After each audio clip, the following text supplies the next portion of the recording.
All right, what is going on, Ryan Babbitt? Welcome to the Contractor Hero Show. Glad to have you on today, brother. Thank you, Mike. So why don't we start at the beginning, man? Why don't you start by telling us who you are, what your business is, and kind of what your guys's top three to five specialties are. Yeah, I'm a general contractor, Babbitt Construction, and the second generation contractor. So I grew up literally doing this, and Nice. but contracting is one thing, and so we really specialize and focus on how to make good contracts for construction work and what that all entails. And that can cover a wide spectrum, but you mentioned the top three. And Sure. so the top three that our business has been really focused on is commercial buildings, tenant improvements, or what that area in the commercial side that we've been focusing on are. And then residential remodels. So repairing old homes and updating them to new codes and requirements. And then custom home building is the third one that we really focus on in the marketplace. So all three of them have different points that are hot or not, depending on how the market is going. Yeah, makes sense. Absolutely. And so you mentioned it's a multi-generational. So tell us the backstory. How did this all get started? How did Babbitt Construction come to be? Well, my dad was a builder as well and a general contractor, and he started Babbitt Newman Construction Company about 25 years ago.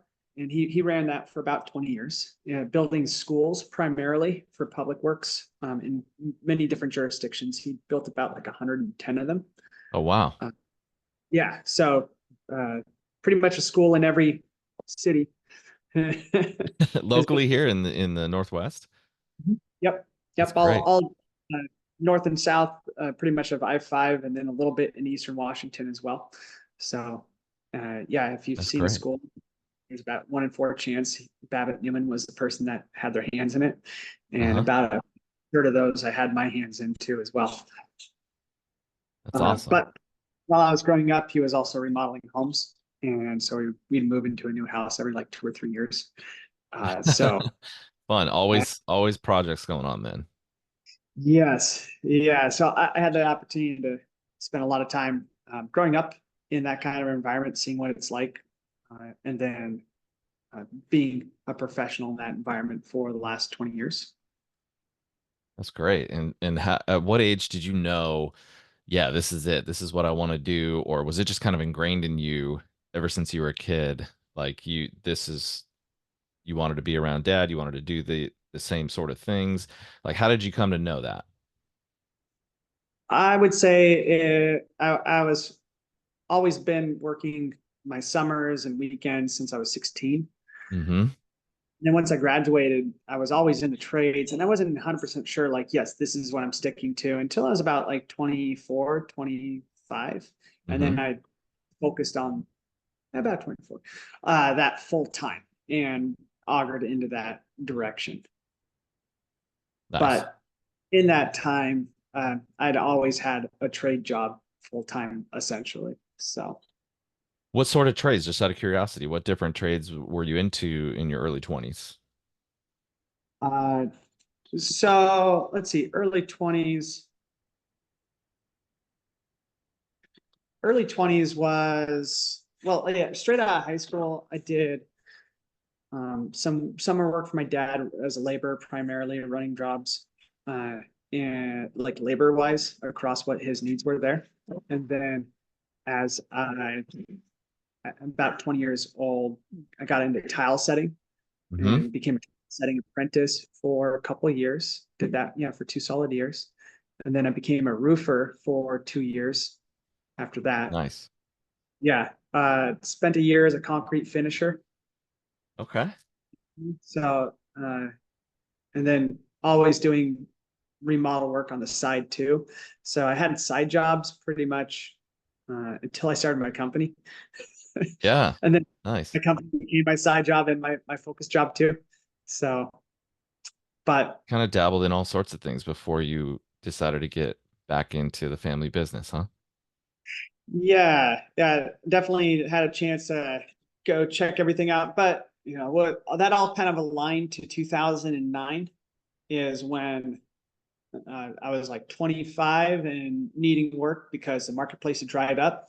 My dad had a couple jobs going. And so I said, hey, what do I got to do to come back? And what does that look like? And so, yeah, he brought me back on and I worked there for like 5 solid straight years. Uh, Zero changes, just focused on that Hmm. until deciding to go my own way. Nice. What about, I mean, I know you're involved with different community organizations, different associations. Tell us what you're plugged into and how that helps your business, how that impacts you and how you serve your customers even. Yeah, so let's see. I would say I've been lightly involved with the community because I started my company in Tacoma and I've been living in Tacoma for the last 15, 16 years. Hmm. So it's, it's where we're called home for quite a while now. And I've always been connected to it in more of a social way. Hmm. But in the last like 3 years, I've been much more involved with the city, how it operates with Pierce County and even our state to some level about just the construction industry. A lot of this was brought on because of the housing crisis. And there's been a very big need for people that can articulate how to make good policies and decisions around construction in order Hmm. to combat this housing crisis. And so knowing a lot of how to build things, of course, but really nerding out about what the codes are in the construction lingo and being able to show uh, the different jurisdictions how, as a builder, I need policy written to be effective in producing more houses for our communities is where I saw the opportunity to start being vocal about it, getting involved. And so that's what brought me really into that body of work that I participate now, about 5 hours a month. I spend just advocating for good policy through multiple jurisdictions with a focus in Pierce County and Tacoma. But I do that a lot through just meetings with council members, Pierce County, Tacoma, all sorts. I'm also part of the Tacoma Permanent Advisory Group, so TPAG, and help guide what suggestions from our industry are good for the staff to consider and adopt. Hmm. And then I'm also on the state delegate for master builders to represent the Tacoma area in the building industry as they get together at a state level about like 3 times a year. So definitely community involvement. You're plugged into the community and not just the city and municipalities, but also those professional associations. I imagine that helps keep you sharp, keep your skills sharp, and makes you a better leader. Yeah, I've definitely learned a lot about leadership through my involvement in these because you get to meet a lot of other entrepreneurs and self-starters who are in that elected leader position. And it's definitely brought a ton of awareness about my involvement and what I'm up to and what those possibilities are. So that's been a lot of fun. But I've taken, I would say, an extreme focus on just policy and code adoption. So I get really into the lingo and really nerd out like on construction law. Uh, Good for you. Somebody's got to do it.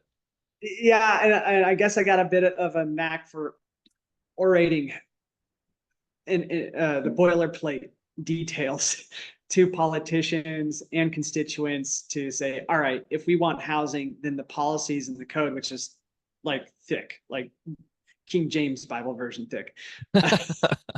It's Nice. really weighty stuff, but I like I said, I'm a big buff and nerd on it. So for me, I can just go, okay, well then write it this way, so that way we can make positive impacts and changes for our neighborhoods and communities. And Mhm. that for me has been really rewarding to see those suggestions get actually implemented, and then fun because it gives me a bit of an edge on what policies are being developed. So from the business side, I can see what's coming down river a little bit farther and help attune my business to get into and stay updated with where the industry trends are going in construction. Yeah, absolutely. What would you say in terms of looking at all the different competition, right? There's a lot of GCs out there, a lot of contractors. What are you most proud of, or what sets you apart from other folks out there that are doing similar work? Transparency side of things, quite honestly, that's the biggest separator. And I do that by just being very detailed up front about what the costs for projects are and how the total sum of that project is built. So a lot of contractors will look at a job, they'll write a scope of work, and then they'll have a lump sum at the bottom. I identify the labor, material, and subcontractor costs for every single item in the scope of work. And so it gets heavy in the information, where my budget will be like 800 data points, and most contractors will have like 10 to 20. Mm, Uh, so I just start with a ton of value of understanding why the price is what it is. hmm. And because for me, it, it doesn't really matter what my costs are. I'm rather frank and honest about that. If people want to see what those are, like here's the books. Here you go. And uh, and I know my ask as far as a business is fair and honest, and so I'm not bashful about what I need to be successful. And then I show people, hey, this is what the actual costs are, and if I want to be at least somewhat successful in business, this is what my markup needs to be, which is about like 15 to 20%. And then I just display that, and I'm open and upfront about that, along with a very detailed oriented approach, which clients go, oh, cool. I understand why the number is why it is. Yeah. And whereas most contractors, they just go, no, here's a number. And they don't want to explain why. They just say, nope, those are hidden. Those are fixed. You don't have the right to see my numbers. And that defensive mindset, I've always found to like be defeating as far as trying to engage in a healthy two-way relationship with the client. I like that. Yeah, that's true. I mean, that kind of is you're zigging when most are zagging, and being transparent. I imagine that a lot of prospects and customers appreciate that. Absolutely. I hear it all the time. You know, yours is the most comprehensive and detail-oriented bid. So I know I'm coming out the gate, providing more information and hopefully value for my clients free of charge than the other people who are providing free proposals. But Right. and so I know I'm on the right track there. And then the rest of it is just, following up with that same kind of level of transparency throughout the building process. Yeah. What would you But say, Ryan, has been like the biggest roadblock or challenge that you've had to face in business thus far? the inconsistencies of the marketplace. So uh, let's see here. I opened up my doors in 2014 and had like 6 years to get things figured out. So the first like 4 years was me just, learning how to be a business owner, quite honestly. You, Yeah, you don't know boats, you don't know how to drive that car until you're in the driver's seat. so true. And yeah, so I was just trying to find out how to do that and still be effective as a human. But 2 years after that, I started to really pay attention to commercial and auger into a really good marketplace. 2019 and 20 were good until COVID, and then COVID killed it. Hmm. Commercial went just to zero. Everyone's working at home. All these commercial spaces are now being released, and so all the commercial prospects died overnight. And I had to revamp my company into residential. Thankfully, that's where Hmm. I started. But then I had to generate all those leads and retune everything over. Hmm. And then that was going pretty well until just this last like 8 months, where the interest rate shot up from 3% to 9%. And Hmm. then all the residential work goes to a grinding halt, and commercial and like insurance work is taken off. So I've had to then once again reattune my company to Yeah. different aspects of the marketplace as the trends shift. Yeah. What about personally? Anything personally that you've had to overcome working through all that? I know that what you mentioned there is very much business related, but what about for you? Like, what are some obstacles you've been able to overcome that has served you and your business? Oh man, I would say time with the family is number one as far as a Hmm. like yeah high level answer there.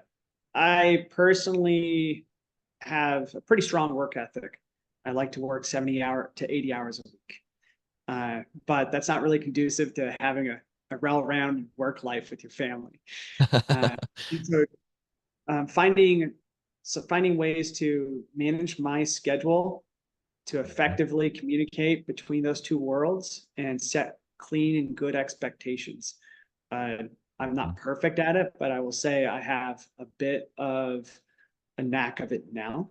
And Hmm. I'm still able to maintain like a 60, 70 hour work week while having a healthy life balance with my family. Um, and so that's been really cool to see come to fruition because I started my business because I wanted a better outlook for my family and my Yeah. career. But you know, family came first, and so trying to keep that and maintain that balance. It wasn't that way for the first like 7 years, and it started to get really bad year seven. But year eight and nine, I hammered out a schedule management system, and year 10, I've been really taking effect on that, and I've seen the effects of it too. That's great. I may have to pick your brain on that a little bit. We can always use help. We can always use help with those Yeah, sorts of yeah. I systems. don't know how many books about time management there are. I They'll found never out stop. They'll never stop selling. no, but I found a few different ways of engaging with schedule management that have just made true workability happen between life and work and family. And yeah, so anyways, Good. Well, so along those lines, what would you say has been the most rewarding aspect of having your own business and now being, you said 2014 you started or 2009, 2014? 2014, yeah, Yeah. is So when I 10 started. years in, like what's been the most rewarding aspect? Seeing my team win. I love that. There's yeah, there's nothing been more rewarding than setting up my team to accomplish something that I used to accomplish and seeing them take that by the horns, run with it 100 miles an hour, and Hmm. land it successfully, and then have have a good referral, a happy client saying, "I'd hire you and your team. You paired me with a good group of people," and Yeah. knowing that I have a good team like that can still get high accolades despite me lifting a finger has been game changing. And so it's the coolest thing though. For me personally, get the biggest like high or boost of energy when I see my team succeed at that level. And that's what really That's gives me great. the energy to go, all right, let's do it again. That's great. That's great. Kind of along that same thread. What are you most proud of? Oh, personally, Mhm. oh, I would say back to kind of that community involvement. Yeah. And in the last 3 years, I've taken not a lot of time, but a little, and quantify that. I spend about 2 or 3 hours a week just advocating for good building industry code and meeting different representatives that need that level of informed understanding to make decisions that will impact changes for decades to come, and having the ability to be at that table, contribute to it effectively. That's been really cool to see my career of just 20 years start to actually contribute value to my community and be implemented upon. That's been one of the personal, like, definitely boxes checked that I've been very proud of. Awesome. That's awesome. I love that, Ryan. And I mean, it's clear that family's important, your team's important, and the community involvement is important. I feel like those are pillars in your business. Mhm. Yeah, my business. Let's see, the I have a I have a priority chart in my business, and my employees I put as number one. Yeah. So it's one of the differentiators you'll see in the marketplace. A lot of people are like, "Well, our clients are first," and while like my clients are second, don't get me wrong. I found that if I put my clients above my employees, uh, then I'm undermining my employees. Hmm. If I want if I want my company to be successful, I have to have people that show up driven, happy, and engaged with the work. And I Yeah. can't do that if I'm always going to undermine them for whatever concern is in front of them. So, but if I empower my employees, put them as number one, they're going to put their number one effort in. And that's going to give that client that number one experience out of my employees. And then they're Great. going to come back and treat the company, which is my third priority, as number one. And so I found that to create a more effective relationship. Yeah. That's good. That's good. Well, shifting gears just ever so slightly. I know you just recently, I mean, it's only been a few weeks that you started working with our team, the Contractor Hero team, and we're kind of still onboarding, really. Like we're getting you up to speed, getting things up and running. But one of the things we do early on is we run a campaign to just kind of tap into your existing list. And I know with you, I think your list, but you had about 250, 300 contacts or so, somewhere in there, Yep. and sending out our initial kind of shot across the bow campaign. And we did that a couple weeks ago. Tell us about like what you got back from that so far. I know that there's a lot still in the pipeline, but I mean, I think what did we have? 12, 13 that raised their hand and said, "Yeah, I'm interested in talking about my remodeling project." Yeah. In the first, I think even like 4 days, it was seven Yeah, people responded immediately saying, "Hey, I am interested. Let's chat further." Uh, and the really cool thing about that is it's been all clients that already have an experience with me. right. Um, and of course, I don't have 100% batting average, and most of those are clients that haven't hired me yet. But to maintain that level of relationship, I've noticed in my second round of meet and greets with the same people from even like 7 years ago, Yeah, there's a noticeable level of energy that's different than getting noticed on Facebook in a cold lead. sure. So, but building upon that, yeah, in the last week and a half, we've seen another seven raise their hand, and a couple of them are really good opportunities.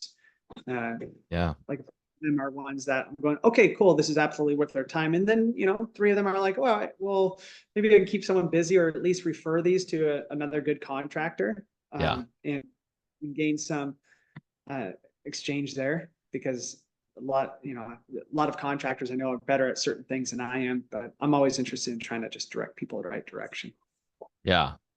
And I'll put you on the spot a little bit. If you were to try and like guesstimate or quantify in your mind the amount that is added in the pipeline as opportunity with those that did raise their hand, what's like a rough ballpark if you had to top of your head guesstimate? Probably about $700,000 in work being requested for a proposal. Uh, Mhm. I haven't dug through all of them yet, but yeah, Sure. one of them was a custom home. It's a smaller one, but for like $400,000. So that's been a nice revitalization of an existing relationship. No joke. Uh, Yeah. Yep. And then a few remodels coming in for $100,000 or so, and then a bunch of small work requests for like decks and entrances and gates and fences, stuff like that.